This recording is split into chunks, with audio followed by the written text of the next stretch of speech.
Le greffier, bonjour Monsieur le Président, Madame et Monsieur les juges. Il s'agit de l'affaire IT 0260/S. Le procureur contre Dragan Obrenović. Le Président, je vous remercie. Au fin du compte-rendu d'audience, les parties peuvent-elles se présenter? Je me tourne d'abord vers l'accusation. L'accusation.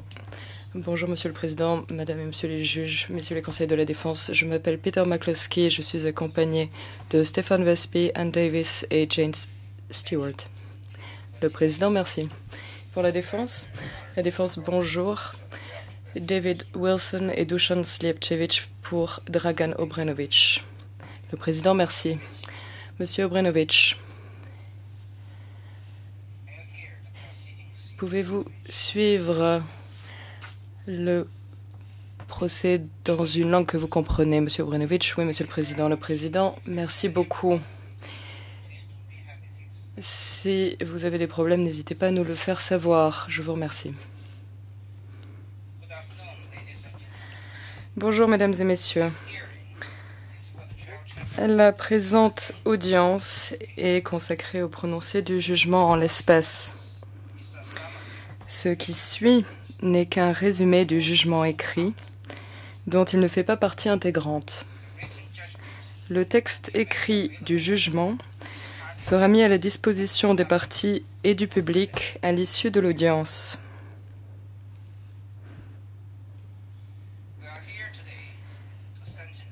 L'audience tenue aujourd'hui a pour objet de condamner Dragan Obrenović pour sa participation aux persécutions commises après la chute de l'enclave de Srebrenica en juillet 1995. Dragan Obrenović, Serbe de Bosnie âgé de 40 ans, a été mis en accusation par le bureau du procureur le 9 avril 2001 pour différents crimes: complicité de génocide, persécution et extermination. Arrêté par la SFOR le 15 avril 2001, il a été transféré au tribunal, où il est depuis en détention au quartier pénitentiaire des Nations Unies. Dragan Obrenović a été mis en accusation conjointement avec 3 autres accusés et son procès s'est ouvert le 14 mai 2003.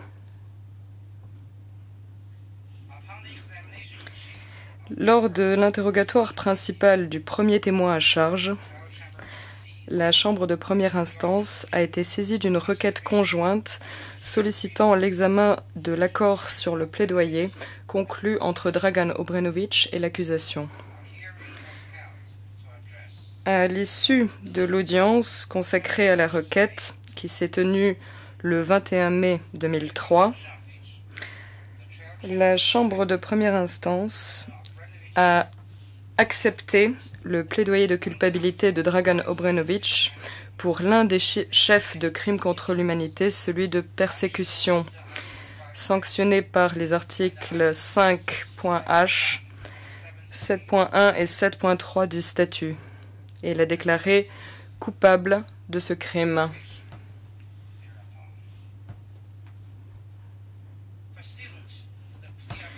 En application de l'accord sur le plaidoyer, l'accusation a demandé que soient retirés les autres chefs d'accusation, ce qui a été fait par la suite. En outre, dans l'accord sur le plaidoyer, Dragan Obrenović a accepté de témoigner dans d'autres affaires portées devant le tribunal, notamment dans celles ayant trait à Srebrenica. En octobre 2003, Dragan Obrenović a témoigné dans le procès de ses 2 anciens co-accusés 7 jours durant.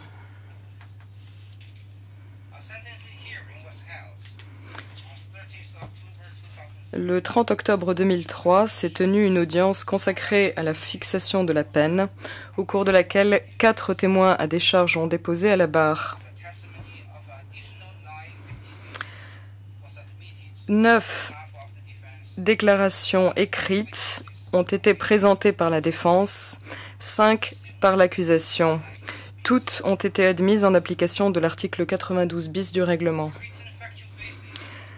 Un exposé écrit des faits concernant le crime et la part qui a prise M. Obrenović a été déposé en même temps que l'accord sur le plaidoyer.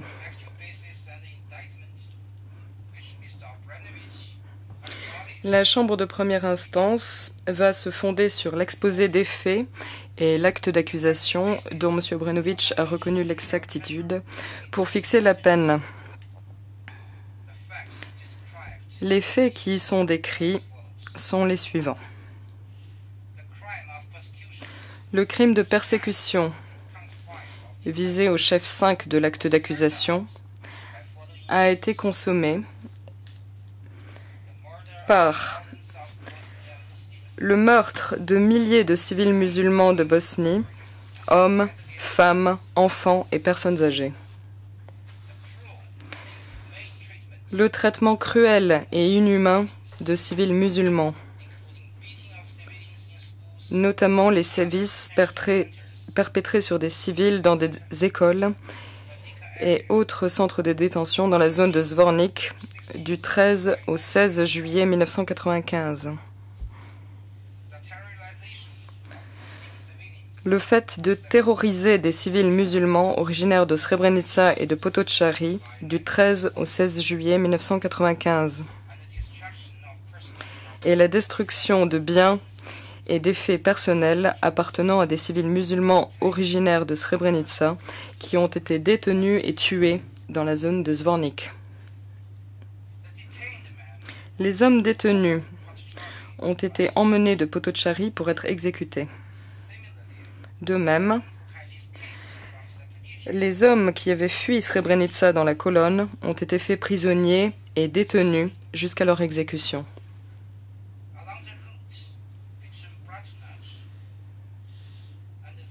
Sur le trajet de Bratunac à Zvornik, les noms qui désignaient autrefois des hameaux, des communes, des lieux de savoir, de culture, de travail ou des caractéristiques géographiques désignent désormais des lieux de massacre.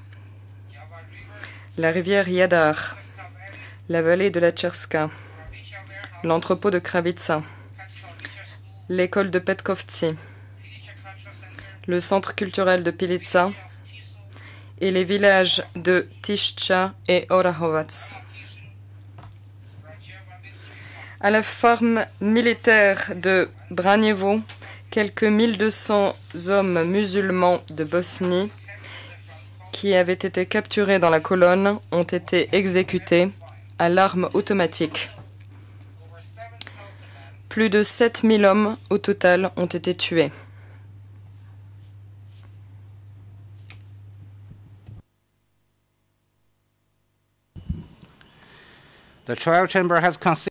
La Chambre de première instance a examiné les principes et les finalités de la sanction à la lumière du mandat du tribunal. Elle a conclu que les principes gouvernant la peine dans les systèmes nationaux, à savoir la dissuasion, la rétribution et la réinsertion, sont applicables à l'échelon international. Même si, dans ce cas, la portée et l'objet de chacun peuvent être différents. La Chambre de première instance rappelle que la peine à infliger se fonde sur la notion de responsabilité pénale individuelle. Nul ne doit être puni pour les crimes commis par d'autres et aucune affaire ne saurait refléter la responsabilité ultime pour un crime donné, à plus forte raison lorsqu'il s'agit de crimes tels que ceux commis après la chute de Srebrenica, pour lesquels nombre d'individus peuvent être tenus pénalement responsables. Chacun doit répondre de ses actes et être sanctionné en fonction de sa participation aux agissements criminels.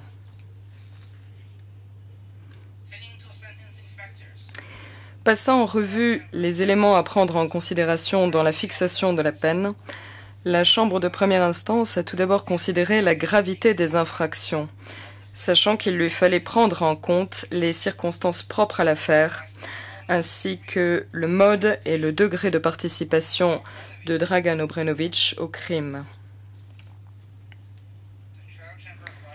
La Chambre de première instance fait observer que le crime de persécution est par essence grave. Sa singularité vient de ce qu'il exige une intention discriminatoire spécifique de la part de l'auteur. Et c'est la raison pour laquelle ce crime est considéré comme particulièrement grave. En l'espèce, la gravité de l'infraction est mise en évidence par les actes de persécution dont Dragan Obrenović a été reconnu coupable.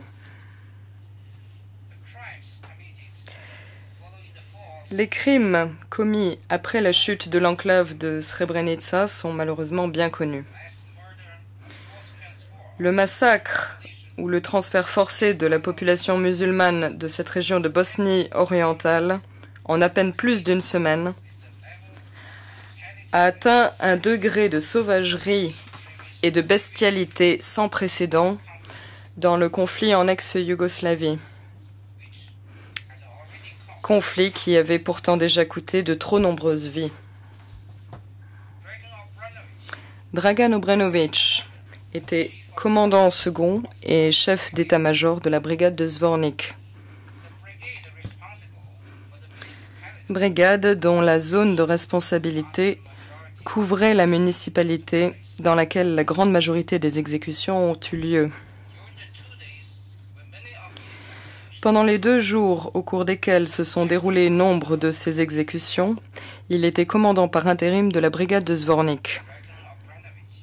Dragan Obrenović, comme il l'a lui-même reconnu, a pris des mesures qui ont facilité la réalisation du plan d'exécution. Il a envoyé 7 de ses hommes pour aider à s'occuper des prisonniers. Prisonniers qui, comme il le savait, devaient être emmenés à Zvornik pour y être exécutés. Et il a accepté que 2 conducteurs d'engins soient retirés de la ligne de front, sachant qu'ils auraient pour tâche d'enterrer les prisonniers exécutés. Pour ces actes, la responsabilité pénale de Dragan Obrenović est engagée.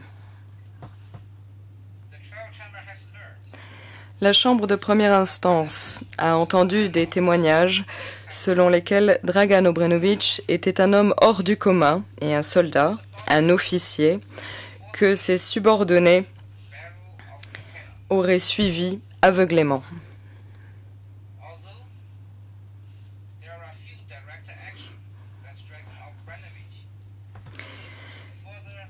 Bien que le soutien direct de Dragan Obrenović à la réalisation du plan d'exécution ait été limité, son inaction au cours de ces journées critiques et dévastatrices a eu une influence sur ses collaborateurs et ses subordonnés. Dragan Obrenović a passé la plus grande partie de cette période décisive sur le champ de bataille, mais il savait qu'un plan plus large d'exécution était en cours de réalisation.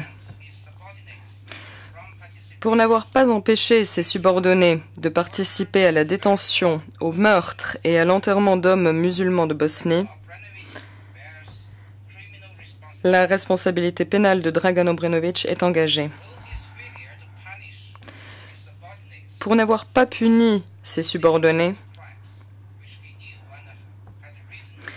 alors qu'il savait ou avait des raisons de savoir qu'ils avaient commis des crimes, la responsabilité pénale de Dragan Obrenović est engagée.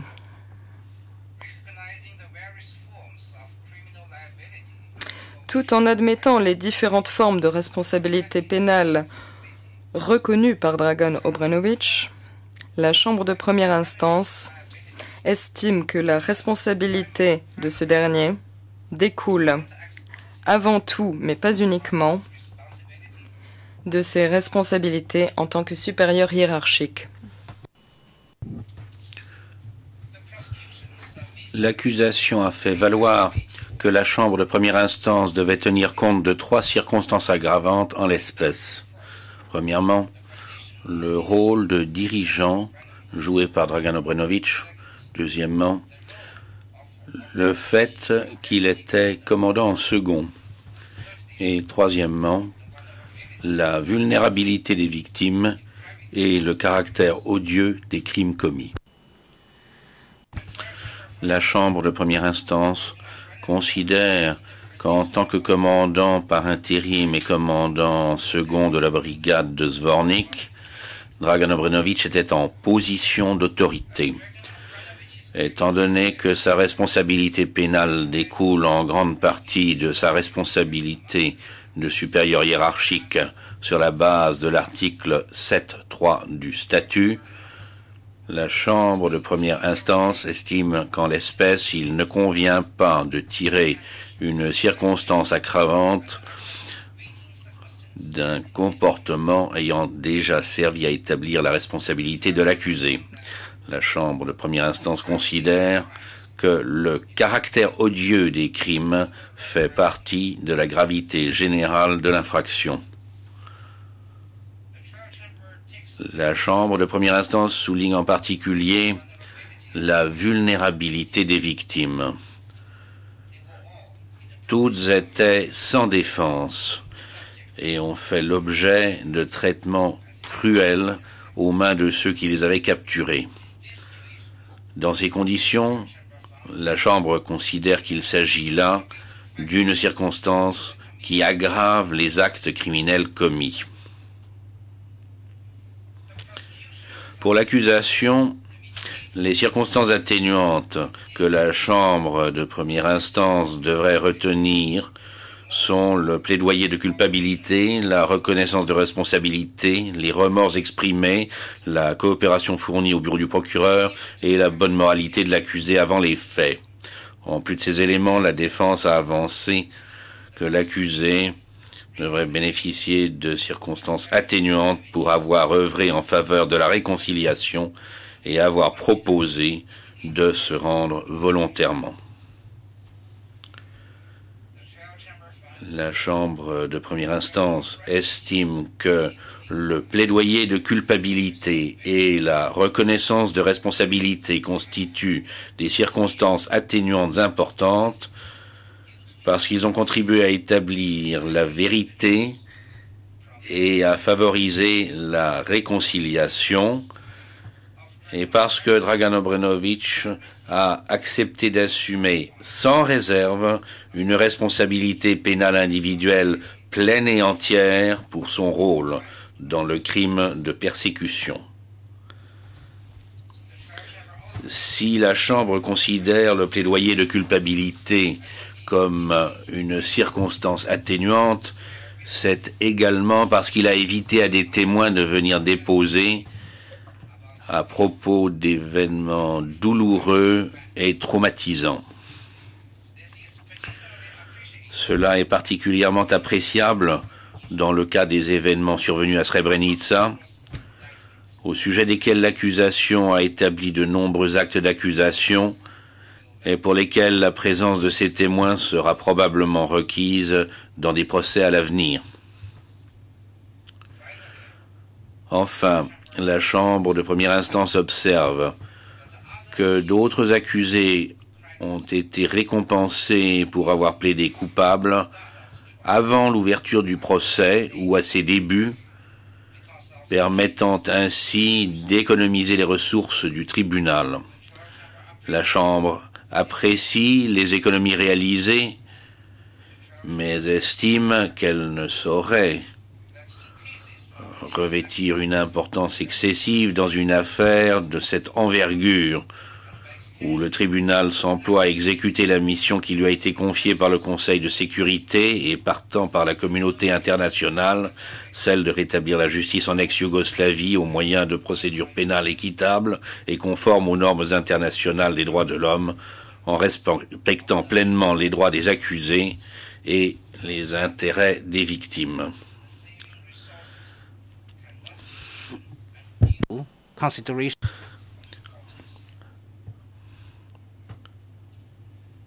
La Chambre de première instance a soigneusement examiné les remords exprimés par Dragan Obrenović et les excuses qu'il a présentées aux victimes pour sa participation à ce qu'il a décrit comme l'horreur de Srebrenica. La Chambre estime que par ses déclarations et par ses actes, Dragan Obrenović a montré qu'il éprouvait des remords sincères pour son rôle dans les crimes dont il a été déclaré coupable et qu'il désire expier ces crimes.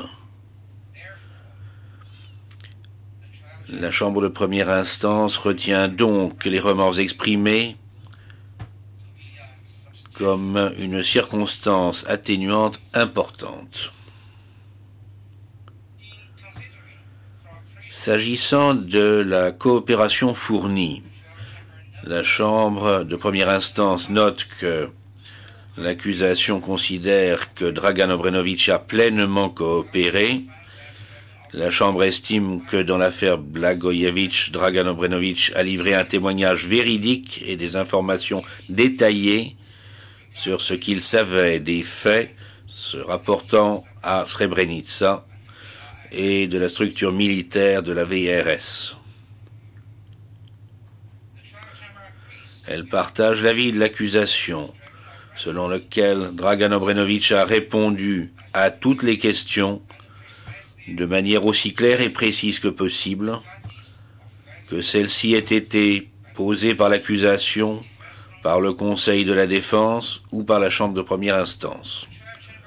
La Chambre retient en outre que l'accusé a témoigné dans la procédure d'appel Krstić et qu'il s'est engagé à déposer dans d'autres procès. Il a également aidé l'accusation en lui fournissant de nombreux documents utiles pour l'affaire Blagojević et pour des enquêtes dans d'autres affaires. La Chambre note enfin que Dragan Obrenović a coopéré avec l'accusation lors de la phase d'investigation en l'autorisant à inspecter les biens ayant appartenu à la brigade de Zvornik. La Chambre considère donc que l'étendue de la coopération fournie à l'accusation dans cette affaire constitue une circonstance atténuante importante. Les éléments de preuve présentés établissent qu'avant la guerre, Dragan Obrenović était un membre hautement respecté de sa communauté qui n'a exercé aucune discrimination contre qui que ce fût. Les témoignages ont également montré que, même pendant la guerre, Dragan Obrenović a régulièrement aidé des musulmans qu'il ne connaissait pas auparavant.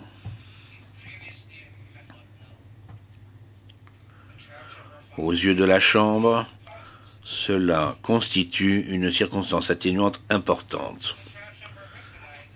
Pour elle, ces circonstances atténuantes sont également les premiers pas dans la voie de la réinsertion de l'accusé. La Chambre de première instance a également retenu les circonstances atténuantes suivantes: la proposition de reddition volontaire, le comportement au quartier pénitentiaire et la situation personnelle de l'accusé.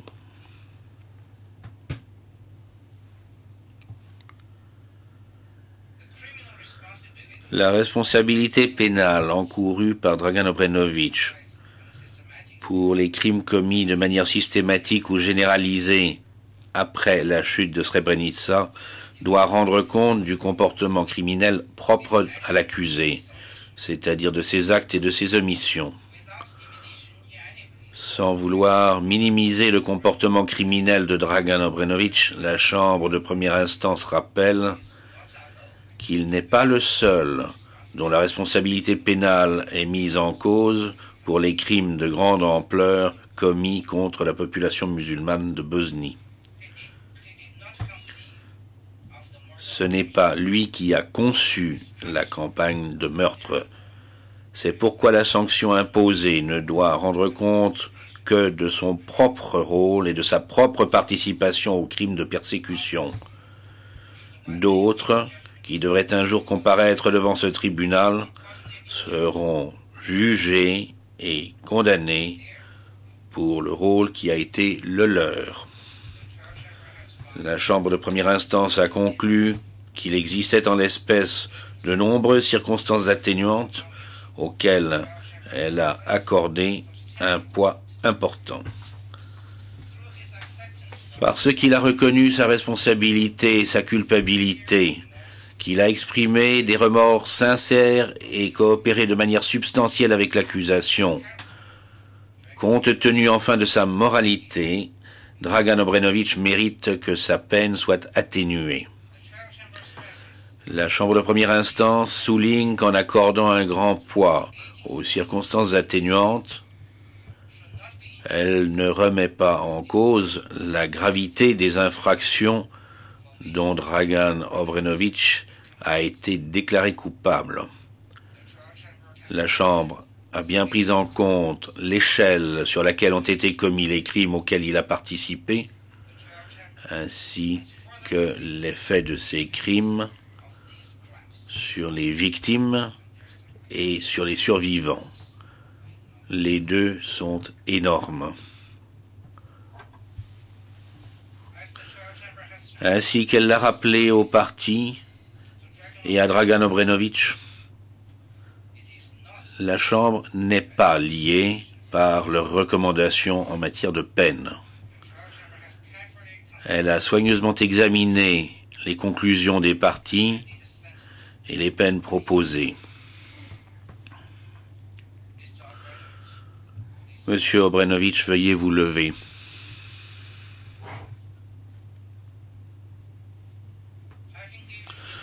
Ayant dûment pesé l'ensemble de ces éléments, la Chambre de première instance vous condamne à 17 ans d'emprisonnement. La durée de détention préventive à déduire de cette peine est de 969 jours à la date du présent jugement portant condamnation. Vous pouvez vous asseoir.